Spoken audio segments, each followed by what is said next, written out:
पहली यात्रा में मुझ पर जो विपत्तियां पड़ी थी उनके कारण मैंने निश्चय कर लिया था कि अब व्यापार यात्रा न करूंगा और अपने नगर में सुख से रहूंगा।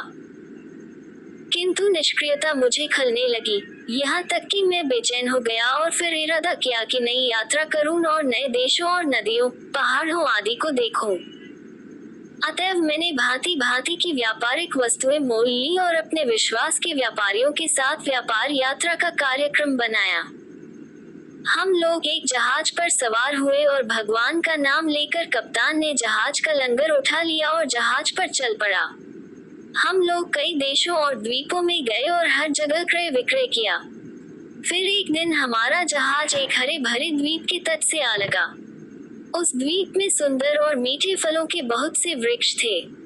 हम लोग उस द्वीप पर सैर के लिए उतर गए, किंतु वह द्वीप बिल्कुल उजाड़ था, यानी वहाँ किसी मनुष्य का नामो निशान भी नहीं था, बल्कि कोई पक्षी भी दिखाई नहीं देता था। मेरे साथी पेड़ों से फल तोड़ने लगे, लेकिन मैंने एक सोते के किनारे बैठकर खाना निकाला और खाया और उसके साथ शराब पी। शराब कुछ अधिक हो गई और मैं सो गया तो बहुत समय तक सोता ही रहा। जब आँख खुली तो देखा कि मेरा कोई साथी वहाँ नहीं है और हमारा जहाज भी पाल उड़ाता हुआ समुद्र में आगे जा रहा है। कुछ ही क्षणों में जहाज मेरी आंखों से ओझल हो गया। मैंने ये देखा तो हतप्रभ रह गया। मुझे उस समय जो दुख और संताप हुआ उसका मैं वर्णन नहीं कर सकता। मुझे विश्वास हो गया कि इसी उजाड़ द्वीप में मैं मर जाऊंगा और मेरी खबर लेने वाला भी कोई न रहेगा। मैं चिल्ला चिल्ला कर रोने लगा और सिर और छाती पीटने लगा। मैं अपने को बार बार धिक्कारता कि कम भक्त, तुझ पर पहली यात्रा ही में क्या कम विपत्तियां पड़ी थी कि दोबारा ये मुसीबत मोल ले ली। लेकिन कब तक रोता पीटता। अंत में भगवान का नाम लेकर उठा और इधर उधर घूमने लगा कि कोई राह मिले तो जाऊं। कोई रास्ता न दिखाई दिया तो मैं एक ऊंचे पेड़ पर चढ़ गया कि शायद इधर उधर कोई ऐसी जगह मिले जहां रात काटूं। किंतु द्वीप के पेड़ों, समुद्र के जल और आकाश के अतिरिक्त कुछ न देख सका। कुछ देर बाद टापू पर मुझे दूर पर एक सफेद चीज दिखाई दी। मैंने सोचा कि शायद वही ठिकाना मिले, यद्यपि समझ में नहीं आता था कि वह क्या है। मैं पेड़ से उतरा और अपना बचा खुचा खाना लेकर उस सफेद चीज के पास पहुंचा। वह एक बड़े गुंबद सा था, लेकिन उसका कोई दरवाजा न था। वह चिकनी चीज थी जिस पर चढ़ा भी नहीं जा सकता था। उसके चारों ओर घूमने में 50 कदम होते थे। अचानक मैंने देखा कि अंधेरा हो गया। मुझे आश्चर्य हुआ कि यह शाम का समय तो है नहीं, अंधेरा कैसे हो गया। फिर मैंने देखा कि एक विशालकाय पक्षी, जो मेरे अनुमान में भी पहले नहीं आ सकता था, मेरी तरफ उड़ा आता है। मैं उसे देखकर भयभीत हुआ।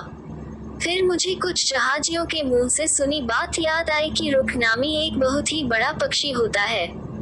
अब मैंने जाना कि वह सफेद विशालकाय वस्तु इसी मादा रुख का अंडा है। मादा रुख आकर अपने अंडे पर उसे सेने के लिए बैठ गई। उसका एक पांव मेरे समीप पड़ गया। उसका एक एक नाखून एक बड़े वृक्ष की जड़ जैसा था। मैंने अपनी पगड़ी से अपना शरीर उसके एक नाखून से कसकर बांध लिया, क्योंकि मुझे आशा थी कि यह पक्षी कहीं उड़कर जाएगा ही। सवेरे वह पक्षी उड़ा और इतना ऊंचा हो गया कि जहां से पृथ्वी बड़ी कठिनता से दिखाई देती थी। कुछ ही देर में वह उतरकर एक बड़े जंगल में जा पहुंचा। मैंने जमीन से लगते ही अपनी पगड़ी की गांठ खोलकर उससे अलग हो गया। उसी समय रुख ने एक बहुत ही बड़े अजगर को धर दबोचा और उसे पंजों में लेकर फिर उड़ गया। जहां मुझे रुख ने छोड़ा था वह एक बहुत नीची और खड़ी ढलान की एक घाटी थी। वहां पर आने जाने की शक्ति किसी मनुष्य में नहीं हो सकती। मुझे खेद हुआ कि मैं कहाँ आ गया। ये जगह उस द्वीप से भी खराब है। मैंने देखा कि वहां की भूमि पर असंख्य हीरे बिखरे पड़े हैं। उनमें से कुछ तो इतने बड़े थे जो साधारण मनुष्य के अनुमान के बाहर थे। मैंने बहुत से हीरे इकट्ठे किए और एक चमड़े की थैली में उन्हें भर लिया। किंतु हीरों के मिलने की प्रसन्नता क्षणिक ही थी, क्योंकि मैंने शाम होते ही यह भी देखा कि वहां बहुत से अजगर तथा अन्य विशालकाय और भयानक सांप घूम रहे हैं। ये सांप दिन में रुख के डर से खोहों में छुपे रहते थे और रात को निकलते थे। मैंने भाग्यवश एक छोटी सी गुफा पा ली और उसमें छुपकर बैठ गया और उसका मुंह पत्थरों से अच्छी तरह बंद कर दिया ताकि कोई अजगर अंदर न आ सके। मैंने अपने पास बंधे भोजन में से कुछ खाया किंतु मुझे रात भर नींद नहीं आई क्योंकि सांपों और अजगरों की भयानक फुसकारें मुझे डराती रहीं और मैं रात भर जान के डर से कांपता रहा। सुबह होने पर सांप फिर छुप गए और मैं बाहर निकलकर एक खुली जगह में सो गया। कुछ ही देर में मेरे पास एक भारी सी चीज गिरी। आवाज से मेरी आंख खुल गई। मैंने देखा कि वह एक विशाल मांस पिंड था। कुछ ही देर में देखा कि इसी तरह के अन्य मांस पिंड घाटी में चारों ओर से गिरने लगे। मुझे ये सब देखकर घोर आश्चर्य हुआ। कुछ ही देर में मुझे जहाजियों के मुंह से सुनी एक बात याद आई कि एक घाटी में असंख्य हीरे हैं, किंतु वहां कोई जा नहीं सकता। हीरों के व्यापारी आसपास के पहाड़ों पर चढ़कर वहां बड़े बड़े मांस पिंड फेंक देते हैं जिनमें हीरे चिपक जाते हैं। इसके बाद विशालकाय गिद्ध आकर उन मांस पिंडों को ले जाते हैं। जब वे ऊपर बने अपने घोंसलों में जाते हैं तो व्यापारी लोग बड़ा शोरगुल करके उन्हें उड़ा देते हैं और मांस पिंडों में चिपके हुए हीरे ले लेते हैं। मैं पहले परेशान था कि इस कब्र जैसी घाटी से कैसे निकलूंगा क्योंकि पिछले दिन बहुत घूमने फिरने पर भी निकलने की कोई राह नहीं दिखाई दी थी, किंतु उन मांस पिंडों को देखकर मुझे बाहर निकलने की कुछ आशा बंधी। मैंने पुराने उपाय से काम लिया।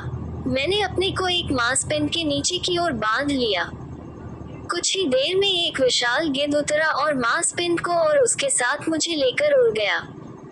मैंने वह चमड़े की थैली भी मजबूती से अपनी कमर में बांध ली जिसमें पहले मेरा भोजन था और जिसमें बाद में मैंने हीरे भर लिए थे। गिद्ध ने मुझे पहाड़ की चोटी पर बने अपने घोंसले में पहुंचा दिया। मैंने तुरंत स्वयं को मांस खंड से अलग कर लिया। उसी समय बहुत से व्यापारी शोरगुल करते हुए आए और बड़ा गिद्ध डरकर भाग गया। उन व्यापारियों में से एक की दृष्टि मुझ पर पड़ी। वह मुझे देखकर मुझ पर क्रोध करने लगा कि तू यहाँ क्यों आया। उसने समझा कि मैं हीरे चुराने के लिए गिद्ध के घोंसले में चला आया था। अन्य व्यापारियों ने भी मुझे घेर लिया। मैंने कहा कि भाइयों, आप लोग मेरी कहानी सुनेंगे तो मुझ पर क्रोध करने के बजाय मुझ पर दया ही करेंगे। मेरे पास बहुत से हीरे इस थैली में हैं। वे सारे हीरे मैं आप लोगों को दे दूंगा। ये कहकर मैंने अपनी सारी कहानी उन लोगों को सुनाई और उन सबों को मेरी विचित्र कथा और संकटों से बचकर निकलने पर बड़ा आश्चर्य हुआ।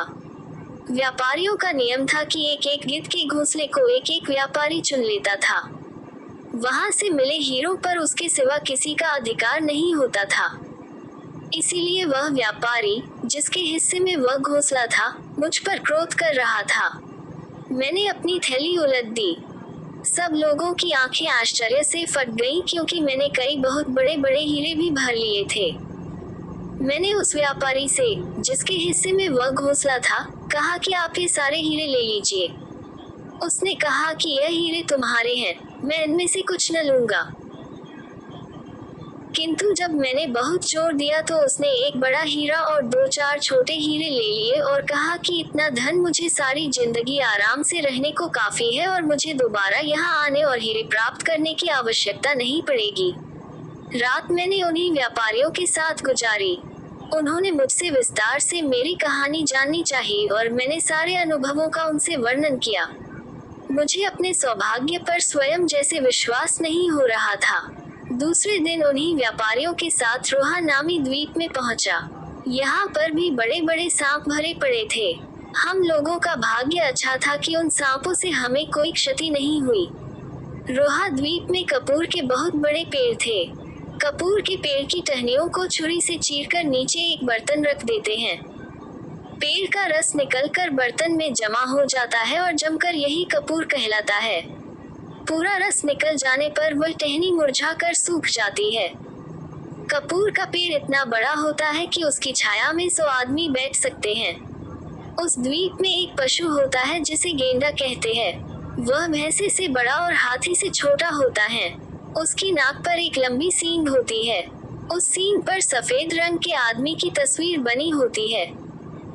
कहा जाता है कि गेंडा हाथी के पेट में सींग घुसेड़कर उसे मार डालता है और अपने सिर पर उठा लेता है। किंतु हाथी का खून और चर्बी जब उसकी आंखों में पड़ती है तो वह अंधा हो जाता है।